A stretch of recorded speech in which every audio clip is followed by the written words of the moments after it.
Students, how are you? Welcome back to my second lecture of the series semiconductor and devices. So हमने पिछले lecture के अंदर हमने study किया कि सेमीकंडक्टर्स क्या है, हाउ दे आर डिफाइंड, उनके अंदर जो बैंड्स हैं how they are form, plus semiconductors के अंदर इलेक्ट्रॉन्स के अलावा होल्स भी होते हैं जो कंडक्टिविटी के लिए रिस्पॉन्सिबल होते हैं। तो this behaviour makes it a little bit different from the conductors. आज के इस लेक्चर के अंदर हम कवर करेंगे टाइप्स ऑफ सेमीकंडक्टर्स, डोपिंग क्या होती है, how impurity can be added in the pure semiconductor, and जो इम्प्योरिटी हम सेमीकंडक्टर के अंदर ऐड करने वाले हैं उसकी कंसंट्रेशन क्या रहेगी। ये सब चीजें हम आज के लेक्चर के अंदर डिस्कस करेंगे। So students, let's begin the topic. So सबसे पहले मैं आपको बताऊंगा what are the types of semiconductors. सबसे पहले बारी आती है टाइप्स ऑफ सेमीकंडक्टर्स की। सेमीकंडक्टर दो तरह के होते हैं। सबसे पहले एक होता है इंट्रिंसिक सेमीकंडक्टर्स और extrinsic semiconductors.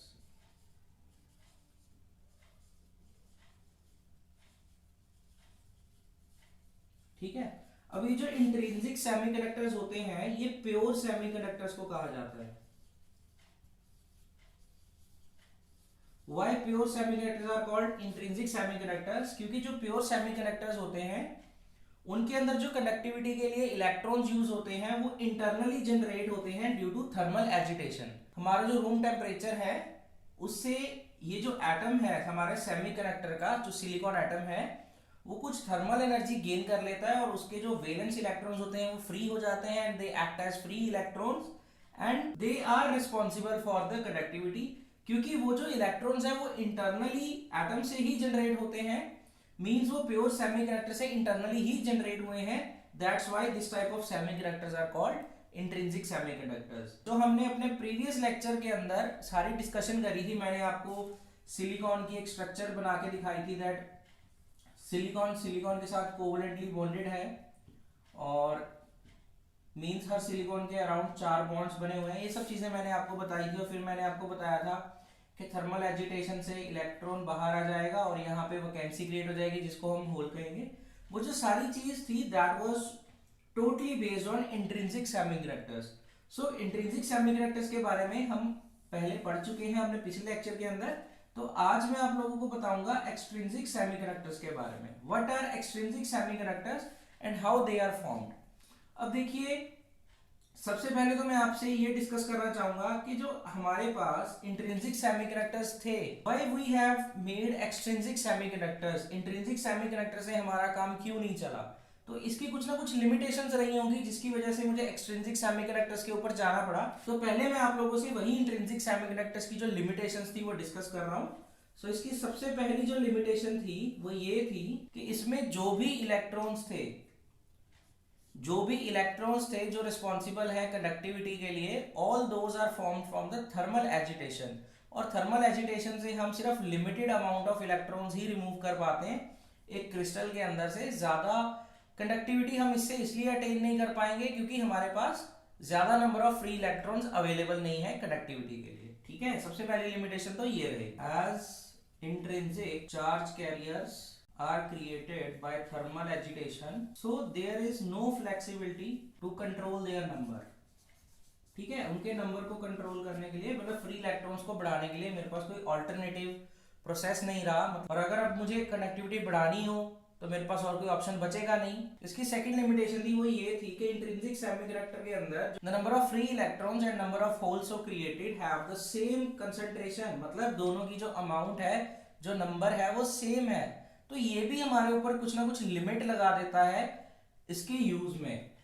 This also put some limitation on its use. ठीक है, तो एक तो ये लिमिटेशन हो गई। सबसे बड़ी बात ये थी कि जो इंट्रिंसिक सेमीकंडक्टर्स थे they have low concentration of charge carriers, तो उसकी वजह से मेरी जो कंडक्टिविटी है दैट इज ऑटोमेटिकली रिड्यूस। ये कुछ लिमिटेशंस थी साइंटिस्ट के पास जो उन्होंने ऑब्जर्व की और फिर उन्होंने सोचा कि अगर किसी प्रोसेस के अंदर कोई लिमिटेशन एग्जिस्ट कर रही है तो क्यों ना उस लिमिटेशन को रिमूव किया जाए। In order to remove this limitations they have decided to fabricate extrinsic semiconductors. ज्यादा अलग नहीं है, फैब्रिकेट इंट्रिंसिक सेमीकंडक्टर से ही हो रहे हैं, बट इनमें हम क्या करते हैं, डोपिंग कर देते हैं। हम क्या करते हैं, डोपिंग कर देते हैं इंट्रिंसिक सेमीकंडक्टर्स के अंदर, और जो सेमीकंडक्टर ऑब्टेन होगा that will be called extrinsic semiconductors. अब ये डोपिंग जो है आपके लिए नया नेम है, तो हम सबसे पहले इसको डिस्कस करेंगे व्हाट इज डोपिंग। सिंपली अब मैंने आपसे एक चीज डिस्कस करी दैट मेरे पास कंडक्टिविटी जो है इंट्रिंसिक सेमीकंडक्टर की लेस थी, तो मुझे उसकी कंडक्टिविटी बढ़ाने के लिए उसमें कुछ इम्प्योरिटी ऐड करनी पड़ी। साइंटिस्ट ने एक मेथड डिस्कवर किया दैट अगर हम इंट्रिंसिक सेमीकंडक्टर्स के अंदर कुछ ना कुछ इम्प्योरिटीज डाल देते हैं तो वो जो मेरा इंट्रिंसिक सेमीकंडक्टर है उसकी जो कंडक्टिविटी है वो थोड़ी बढ़ जाती है, and that process of adding impurity is called doping. Okay, the process of adding impurity in intrinsic semiconductor, या फिर आप कह सकते हो कि प्योर सेमीकंडक्टर में जो आपने impurity ऐड की उस प्रोसेस को हम बोलेंगे डोपिंग। ठीक है, जो impurity आप ऐड कर रहे हो, the impurity which you are adding is called dopant. Impurity added is called dopant. और ऐसा नहीं है बहुत कम कंसंट्रेशन आप प्योर सेमीकंडक्टर की लेते हो और इम्प्योरिटी उसमें भर भर के डाल देते हो, तो डोपिंग की भी एक कंडीशन रहती है। अब डोपिंग की क्या कंडीशंस है हम उसको भी देख लेते हैं। अब कोई भी प्रोसेस आप कैरी आउट करोगे, अगर आप उसकी इफेक्टिव वर्किंग चाहते हो अपने मटेरियल की, तो आपको उसे बहुत ध्यान से फैब्रिकेट करना पड़ता है। सबसे पहले तो आपको डोपिंग की कंसंट्रेशन को ध्यान में रखना है। जो डोपिंग की कंसंट्रेशन होती है दैट इज इन पार्ट्स पर मिलियन। आपकी बुक के अंदर ppm लिखा होगा, सो दिस इज कॉल्ड पार्ट्स पर मिलियन। इसका मतलब क्या होता है कि मिलियन पार्ट्स के पीछे एक इम्प्योर एटम आएगा। One impure atom after million part of semiconductor atom, मतलब मिलियन सेमीकंडक्टर एटम्स के पीछे हम एक एटम इम्प्योरिटी का डालेंगे। ठीक है, एक तो ये कंडीशन होगी इसकी कंसंट्रेशन की। दूसरी कंडीशन ये होती है कि जो भी एटम आप डॉप कर रहे हो, मींस जो भी मटेरियल आप डॉप कर रहे हो, उसके जो एटम्स हैं वो सिलिकॉन के एटम्स को क्रिस्टल के अंदर इफेक्टिवली रिप्लेस कर जाए। ठीक है, atoms of impurity should effectively replace silicon atom from its crystal। ठीक है, दूसरा। अब देखो तीसरी कंडीशन में क्या अप्लाई करता हूं। देखो मैंने आपको बोला कि आपका जो सिलिकॉन एटम है वो अराउंड हर सिलिकॉन एटम अपने आसपास 4 सिलिकॉन से फर्दर कनेक्टेड है और ये बहुत बड़ी केज लाइक स्ट्रक्चर बन जाती है एक।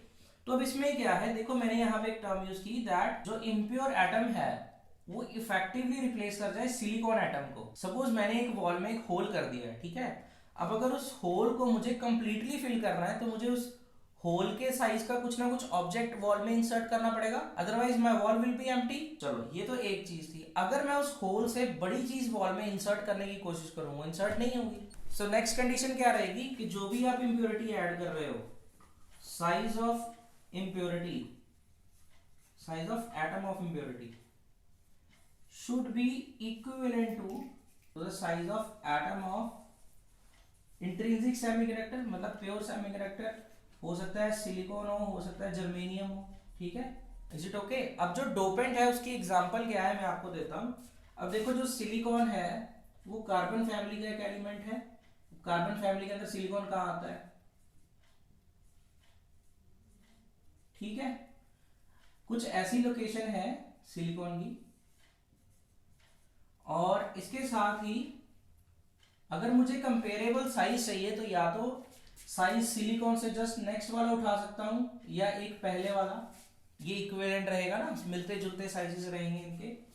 तो अब देखो या तो मैं उठा सकता हूं बोरोन फैमिली से या उठा सकता हूं नाइट्रोजन फैमिली से। ठीक है, ये साइज मेरे लिए इफेक्टिव रहेगा। अब देखिए जो एलिमेंट सिलिकॉन के पड़ोसी हैं वो बिल्कुल इसके साइज के सिमिलर होंगे, ऑलमोस्ट सिमिलर, क्योंकि एक आध इलेक्ट्रॉन का फर्क होगा शेल में और जो रेडियस है एटम का वो ज्यादा अलग नहीं होगा। तो मतलब सिलिकॉन के अंदर या तो मैं एल्यूमिनियम की डोपिंग अच्छे से कर सकता हूँ या फिर फॉस्फोरस की डोपिंग अच्छे से कर सकता हूँ। मींस आपको ये पता चल गया कि आपके डोपेंट कौन से हो सकते हैं, या तो एल्यूमिनियम हो सकता है या फॉस्फोरस हो सकता है। ठीक है ना।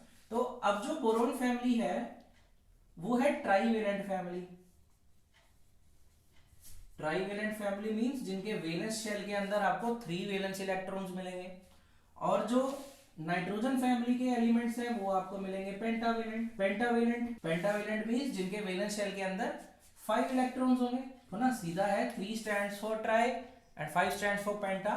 सो ट्राईवेलेंट इंप्योरिटी जो भी होगी वो बोरोन फैमिली से बिलोंग कर रही है, और जो पेंटावेलेंट इंप्योरिटी है वो नाइट्रोजन फैमिली से बिलोंग कर रही है। I hope this much topic is clear to you. So चलिए हम अपना टॉपिक आगे बढ़ा रहे हैं। सो अब हम डिस्कस करते हैं कि अगर मैं ट्राईवेलेंट इंप्योरिटी को सिलिकॉन के अंदर मर्ज करता हूँ, मींस ट्राईवेलेंट इंप्योरिटी को सिलिकॉन के अंदर डॉप करता हूँ, या फिर पेंटावेलेंट इंप्योरिटी को सिलिकॉन के अंदर डॉप करता हूँ, तो इस पे क्या इफेक्ट आने वाला है। अब मैं क्या कर रहा हूँ, सिलिकॉन के अंदर पेंटावेलेंट इंप्योरिटी डाल देता हूँ। ठीक है, now I have added pentavalent impurity in silicon, means silicon के अंदर मैं क्या ऐड कर रहा हूँ, सिलिकॉन के अंदर मैं फोस्फोरस ऐड करने जा रहा हूँ। अब देखिए सिलिकॉन के अराउंड वही से फिर से सिचुएशन आ रही है कि सिलिकॉन, हर सिलिकॉन के अराउंड 4 बॉन्ड्स हैं। ठीक है, और हर बॉन्ड जो कोवेलेंट होता है उसमें 2 इलेक्ट्रॉन्स एग्जिस्ट करते हैं, आप सबको पता है, छोटी क्लासेस में हमने बहुत बार पढ़ा है that covalent bond is made from the sharing of electrons। अब ये तो है मेरे पास जो एक्चुअल स्ट्रक्चर है, मतलब कैसे सारे सिलिकॉन्स एक दूसरे के साथ इंटरलिंक्ड हैं, ये वो स्ट्रक्चर है। तो अब मैं क्या कर रहा हूँ, बाहर से एक फॉरेन सब्सटेंस ऐड करने जा रहा हूँ, मतलब इंप्योरिटी ऐड करने जा रहा हूँ। मैंने क्या बोला था कि इंप्योरिटी कौन सी ऐड हो, जिसका साइज सिलिकॉन के साथ मिलता जुलता हो, not exactly same, exactly same तो हो भी नहीं सकता, मींस मिलता जुलता हो। तो सिलिकॉन के साथ मिलता जुलता साइज फोस्फोरस का है, मैंने उठा लिया, तो मैंने फोस्फोरस ऐड कर दिया। अब सपोज वो जो फोस्फोरस का एटम था उसने सिलिकॉन का एक एटम रिप्लेस कर दिया और ये लोकेशन एक्वायर कर ली। अब फोस्फोरस के, सिलिकॉन के पास कितने इलेक्ट्रॉन्स थे, सिलिकॉन के पास थे 4 इलेक्ट्रॉन्स। अब फोस्फोरस के पास रिएक्शन में कितने इलेक्ट्रॉन्स है, 5 इलेक्ट्रॉन्स। So 1 2 3 these are 4। ये जो 4th इलेक्ट्रॉन है वो ऊपर किसी सिलिकॉन से अपना बॉन्ड बनाएगा, प्लस एक इलेक्ट्रॉन जो इसके पास है वो एक्स्ट्रा आ गया, this electron is called free electron. ठीक है, ये क्यों आया, ड्यू टू पेंटावेलेंट इंप्योरिटी, क्योंकि हमने पेंटावेलेंट इंप्योरिटी ऐड की थी तो हमारे पास एक इलेक्ट्रॉन एक्स्ट्रा बच गया। ये अब किसी और के साथ बॉन्ड नहीं बना सकता, ये फ्रीली मूव करेगा, it is free to move.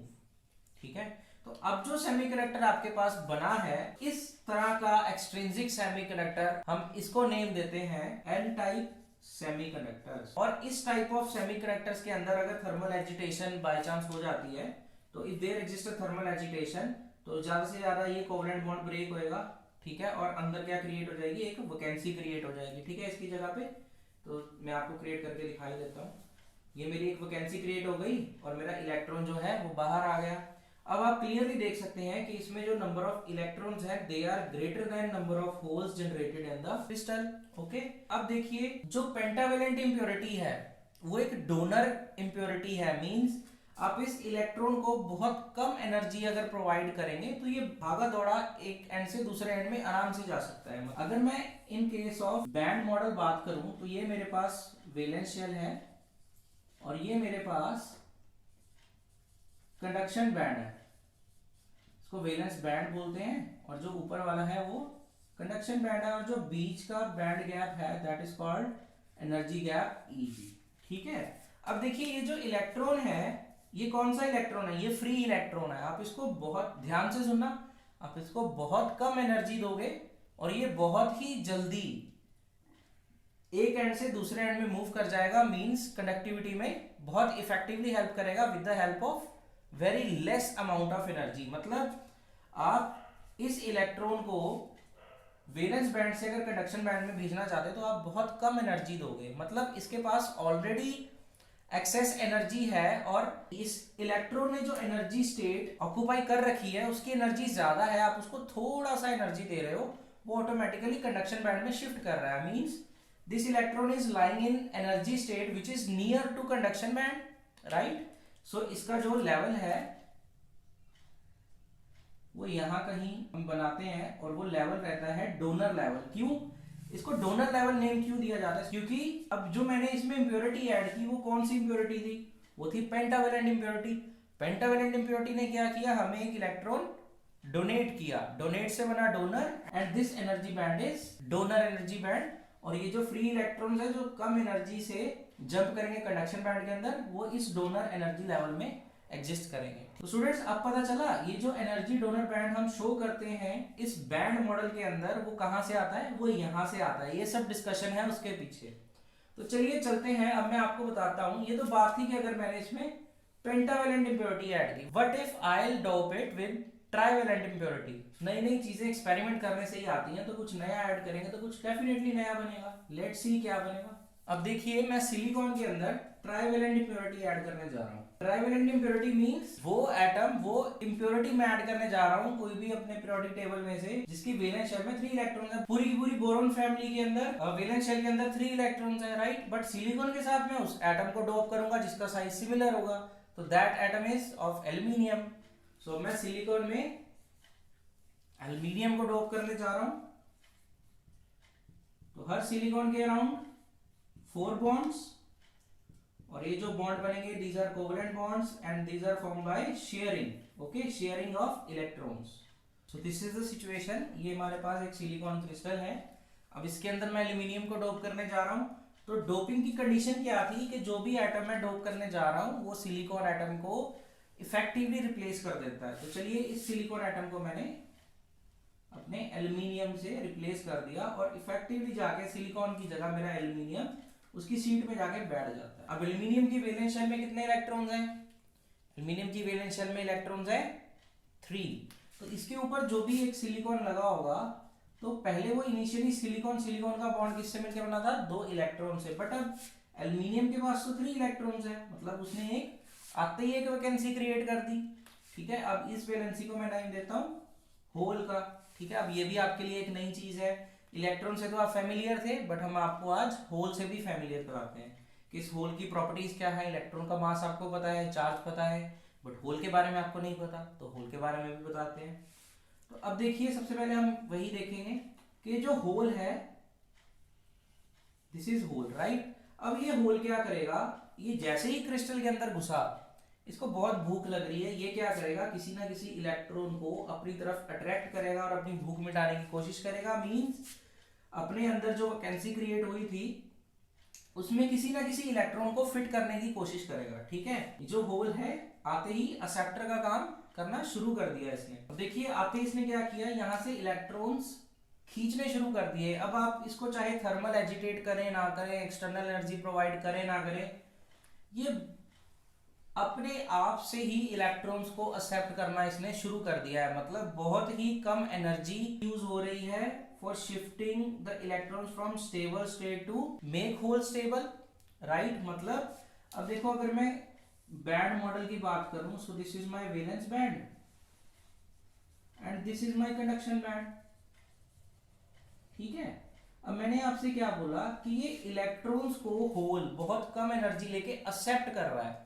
अब एक्सेप्ट कहां से करेगा, अगर इसने एक्सेप्ट कर लिया तो ये इजीली इलेक्ट्रॉन को बाहर जाने भी नहीं देगा। ठीक है ना, it will make it stable, और मुझे बहुत ज्यादा एनर्जी क्रिएट करनी पड़ेगी कि मैं इस इलेक्ट्रॉन को फर्दर मूव कर पाऊं। मतलब मैं वैलेंस बैंड से इलेक्ट्रॉन बहुत कम एनर्जी से ले तो रहा हूं, बट कंडक्शन बैंड में जाने के लिए उसको ज्यादा एनर्जी चाहिए। तो मींस जो मेरे पास एक्सेप्टर बैंड होगा in case of P type semiconductor, अब ये जो सेमीकंडक्टर आपके पास बनेगा इसको मैं बोलूंगा पी टाइप सेमीकंडक्टर। क्यों? क्योंकि इसके अंदर आपने जब इंप्योरिटी ऐड की तो आपके पास एक पॉजिटिव होल वैकेंसी क्रिएट हुई, तो इसलिए हम इसको नाम देते हैं पी टाइप सेमीकंडक्टर। जो इसमें एक्सेप्टर एनर्जी लेवल होगा that will be near to valence band. क्यों? क्योंकि ये इलेक्ट्रॉन्स को वैलेंस बैंड से बहुत कम एनर्जी लेके गेन कर सकता है, एक्सेप्ट कर सकता है, बट डोनेट करने के लिए टू कंडक्शन बैंड इसको बहुत ज्यादा एनर्जी चाहिए। सो देखिए the gap between conduction band and the acceptor band is very large, but the gap between acceptor level and the valence band is very less. Okay, so all the holes which are present in this acceptor level will readily accept the electrons from the valence band by providing the less energy to the electrons present in valence band. Okay. So अब मैं इसको p type semiconductor का नाम क्यों दे रहा हूँ, क्योंकि अगर इसमें थर्मल एजिटेशन होती है तो सपोज ये इलेक्ट्रॉन इसमें से फ्री हो गया, तो यहाँ पे एक वैकेंसी क्रिएट हो गई। तो अब देखिए जो आपके पास number of positive vacancies create हुई, मतलब नंबर ऑफ होल्स क्रिएट हुए, they are greater than number of free electrons. ठीक है, सो जिसमें होल्स ज्यादा हैं वो पी टाइप सेमीकंडक्टर है जिसमें इलेक्ट्रॉन ज्यादा है वो एन टाइप सेमीकंडक्टर। मैंने आपको प्रॉमिस किया था कि मैं आपको होल की प्रॉपर्टीज बताऊंगा, तो इस होल की प्रॉपर्टीज को अब हम स्टडी करते हैं कि ये जो होल हमारे पास क्रिएट हुआ इसका चार्ज क्या था, इसका मास क्या था।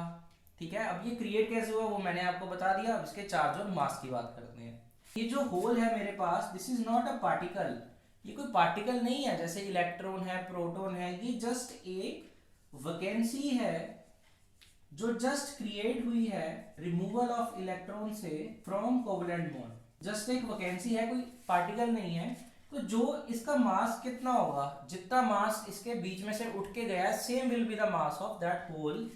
सो जितना मास इलेक्ट्रॉन का है same is the mass of hole. ठीक है, इलेक्ट्रॉन का मास कितना होता है 9.12 10 - 31 kg, वो आपको भी पता है। So same will be the mass of hole. अब उसके बाद इस पे चार्ज कितना होगा। अब देखो, जितना एक नेगेटिव चार्ज आप किसी बॉडी से या किसी ऑब्जेक्ट से निकालोगे तो वो body with the same magnitude positively charge हो जाएगी। अब आपने इसमें से एक इलेक्ट्रॉन को रिमूव किया है तो इसके ऊपर एक यूनिट, एक इलेक्ट्रॉन के यूनिट पॉजिटिव चार्ज आ जाएगा। Means the charge on hole is same to electron but positive. ठीक है, पॉजिटिव होगा और मैग्नीट्यूड कितना होगा जितना इलेक्ट्रॉन के ऊपर चार्ज है, that is 1.6 × 10⁻⁹ coulomb, right. Okay, तो ये था मेरा होल का कंसेप्ट। अब मैं इस सब चीजों के बाद आपको बताऊंगा तो जो सेमीकंडक्टर होता है उसकी कंडक्टिविटी पे टेम्परेचर का क्या इफेक्ट होता है। अगर मैं आपसे पूछूं how you guess the conductivity of the semiconductor depending on temperature. So आप सभी एक चीज दिमाग में सोच रहे होंगे दैट सर जब हमने कंडक्टर्स की बात की थी तब हम कहते थे कि अगर मेरे पास एक फ्री इलेक्ट्रॉन मूव कर रहा है, उसके सराउंडिंग में बहुत सारे पॉजिटिव चार्जेस पड़े हैं, bye gaining the heat they started oscillating about their mean positions, और वो इलेक्ट्रॉन को ब्लॉक कर देते थे, तो कंडक्टिविटी जो है वो स्टॉप हो जाएगी, मींस कम हो जाएगी, रेजिस्टेंस बढ़ जाएगी। तो same will be the case with the semiconductors, but ऐसा नहीं है। इसमें कोई शक नहीं है कि जो मोबिलिटी है of charge carriers will decrease with increase in temperature, no doubt ऐसा होगा। बट साइमल्टेनियसली जो नंबर ऑफ चार्ज कैरियर्स हैं they are depending on e⁻⁻eg/kT। This is the formula for dependence of concentration of charge carriers on temperature. ये जो n आप देख रहे हो, these are the concentration of charge carriers, और जो T है दिस इज टेम्परेचर। अब देखिए, जैसे आप टेम्परेचर बढ़ाते हो तो ये जो रेशो है Eg/kT वो कम हो जाएगी, और एक्सपोनेंशियल की जो वैल्यू है क्योंकि वो नेगेटिव में है तो ये जो कंप्लीट रिजल्ट है एक्सपोनेंशियल का वो ग्रेटर आएगा। क्योंकि वो एक्सपोनेंशियल का जो रिजल्ट है वो ग्रेटर आएगा तो कंसंट्रेशन बढ़ रही है।